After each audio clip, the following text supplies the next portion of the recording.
Alright, here we are again at Night Plumbing. We just finished soldering up a bunch of valves here. Now Babak is going to show us how he tests them to make sure there are no leaks on the joints.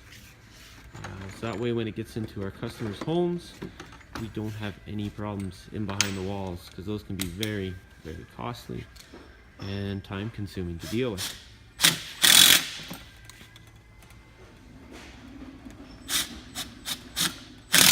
We're testing 100 psi pressure. Test 100 psi. Use a compressor, obviously an apparatus on the valve, and a barrel of water. Very, very simple. You can see now we're sitting at 100 psi. Even more than 100 psi. Okay, you wrap the thing around. Yep. Lots of pressure. Very simple test. Put it in the barrel. And then of course, we're going to look for any bubbles of any sort. Looks good there.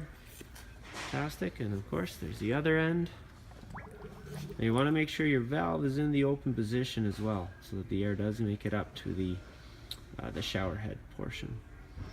So it looks good. All right. And you just let the pressure out. Pressure test will be complete. All right, thumbs up. Good job. Here at Night Plumbing, where we do things right.